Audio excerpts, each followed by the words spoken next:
The PICC line in my arm needed dressing changes every 3 days. The visiting nurse came on Mondays, Wednesdays and Fridays to check it, flush it and make sure an infection wasn't setting in. The rest of the time I managed it myself with the supplies in my medical bag. Sterile gloves, gauze, tape, saline flushes and the 4 antibiotics I had to infuse twice daily. I was 26 and living in my mom's house because a routine appendectomy had gone wrong. Surgical site infection, then sepsis, then 6 weeks of 4 antibiotic treatment at home. My apartment lease had ended during my hospital stay. I planned to find a new place after recovery, but Mom offered her spare room. She said it made sense while I was sick. That was a mistake. The medical supplies took up space in her bathroom. The visiting nurse disrupted her morning routine. The 4 pump beeped at midnight and at 6 a.m. for my infusions. I was tired, weak and unable to work full-time. My short-term disability payments covered my student loans and car insurance, but not much else. Mom started making comments after the first week. How much longer is this treatment? 4 more weeks. Maybe 5. The nurse has to come 3 times a week. The PICC line needs monitoring. If it gets infected, I'll end up back in the hospital. She sighed, the specific sigh that meant I was being difficult. I'm just saying this is expensive. My water bill is up from all your showers. The electricity from that pump running. The nurse tracking mud into my house. The nurse is covered by insurance. So is the treatment. But I'm feeding you, housing you. My expenses have gone up. You're not contributing anything. I was too tired to argue. The infection had drained everything out of me. I spent most days sleeping, infusing antibiotics and trying to eat enough to keep my strength up. 2 weeks later, Mom sat me down at the kitchen table. Papers were spread out in front of her. Bank statements, investment portfolios, spreadsheets. I need to talk to you about money. Okay. I've been tracking my expenses since you moved in. Between the extra food, utilities and supplies you use, it's costing me about $400 a month. Mom, I can pay you something when my disability check comes. That's not the point. The point is you're draining my accounts. I have a retirement plan. I have investments. I have a specific budget. And you're throwing it all off. I stared at her. I have a PICC line in my arm.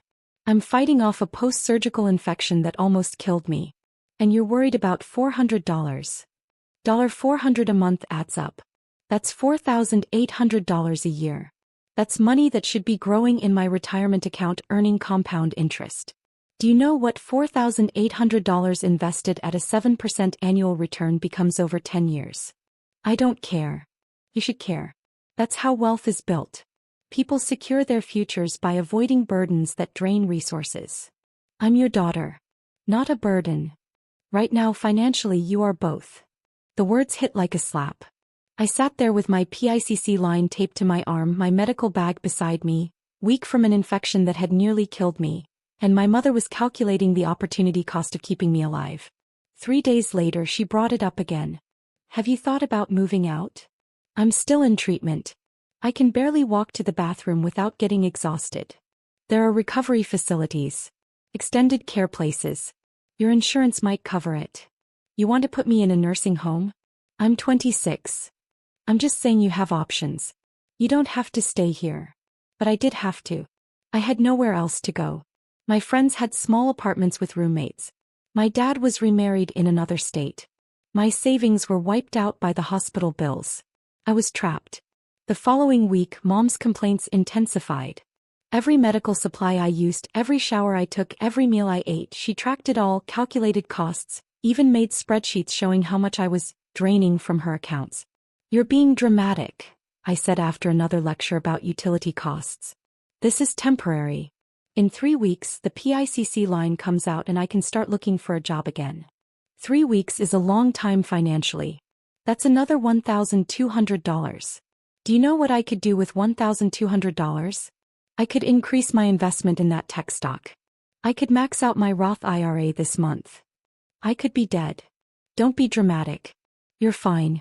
You're recovering. You just need to be more considerate of the financial impact your presence has. The eviction came 2 weeks before my treatment was scheduled to end. Mom came into my room at 8 a.m.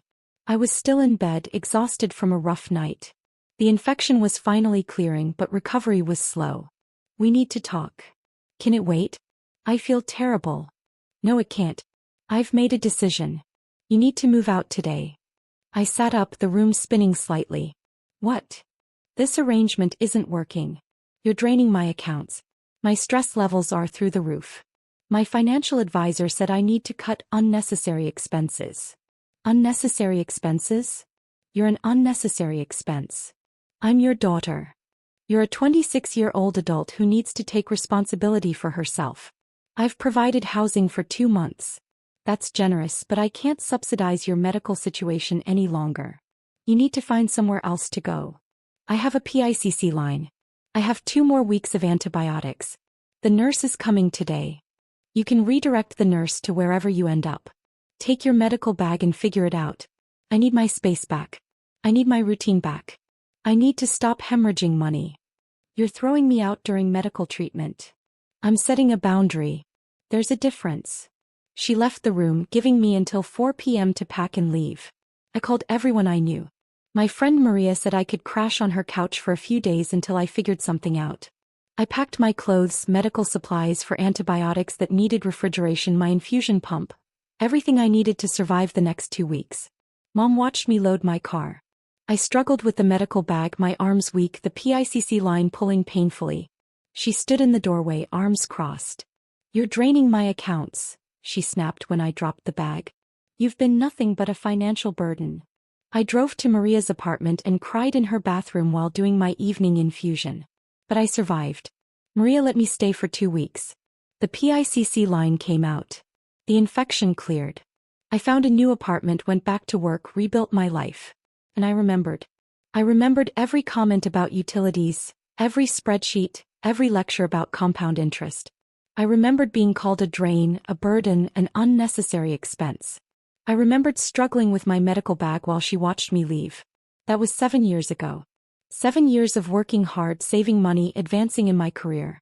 I went from data analyst to senior analyst to analytics manager. I earned well, lived below my means, invested carefully. I bought a small house 3 years ago, then a rental property, then another. Real estate in my city appreciated fast. I refinanced, pulled equity, bought more properties. By 33, I owned 4 rental properties generating steady income. Mom and I maintained minimal contact, holiday phone calls, occasional emails. She talked about her investments constantly, the stocks she was buying, her portfolio performance, her growing retirement accounts. Then last fall the market crashed. Not a catastrophic crash, but a sector-specific one. Tech stocks plummeted. The companies Mom had been heavily invested in lost 60, 70, even 80% of their value. Her portfolio, which she bragged about for years, evaporated. She'd been overleveraged, too concentrated in high-risk stocks.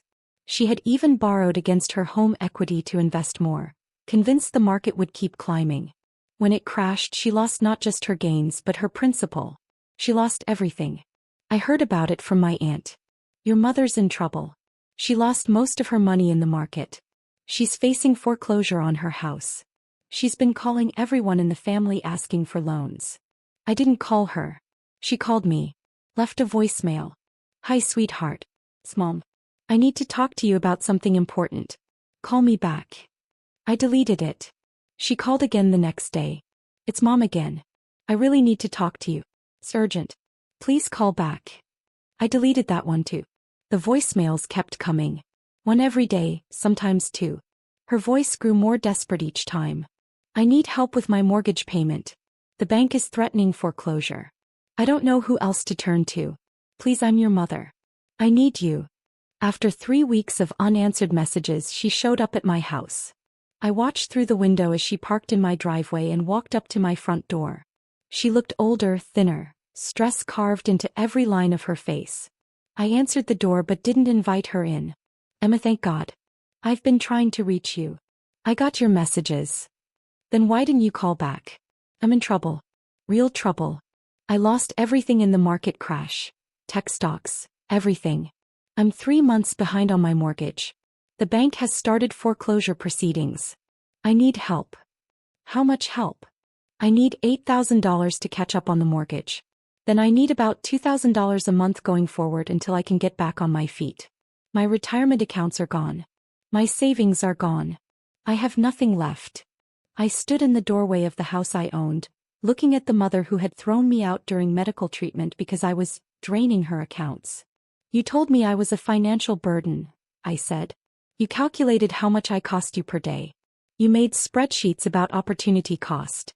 You threw me out while I had a PICC line in my arm because I was costing you money. That was different. That was 7 years ago. This is now. I'm facing foreclosure. I could lose my home. I was facing a potentially fatal infection. You didn't care. I was stressed. I was worried about money. I made a mistake. But I'm your mother. You can't just abandon me. You abandoned me first. Emma, please. I'm desperate. I've asked everyone. No one will help me. You're my only option. I know you're doing well. Your aunt told me about your properties. You have money. Please. Just enough to save my house. I thought about being 26, sick and weak, packing my medical supplies while she stood in the doorway calculating her losses. I thought about doing 4 infusions on Maria's couch at midnight, trying not to wake her. I thought about every voicemail Mom had left now asking for money, without once apologizing for what she'd done. No. What? Well, I'm your mother. I'm not going to help you. You let me lose my house. You let your own mother become homeless. You were willing to make me homeless while I was sick, while I had a medical device in my arm, because I was costing you money. That was different. I was trying to protect my financial future. And now you have no financial future because you made bad investments. That's not my problem. Emma, please. I'm begging you. I'll pay you back. Once I get back on my feet, I'll pay back every penny. You couldn't let me stay 2 weeks without making spreadsheets about how much I cost. Why would I give you thousands of dollars? Because I'm your mother. You were my mother 7 years ago too. It didn't stop you from throwing me out during medical treatment. He started crying. I made a mistake. I was wrong. I should have supported you. I should have put you first. But I can't change the past. I can only ask for help now. And I can only remember the past. That's what guides my decision now. So you're going to let me lose everything? You let me struggle with a medical bag while you calculated opportunity costs. You called me a drain on your accounts while I was fighting off an infection. You prioritized compound interest over your daughter's health. Those were your choices. These are the consequences. Emma, please. I'll do anything. I'll apologize. I'll admit I was wrong. I was terrible to you.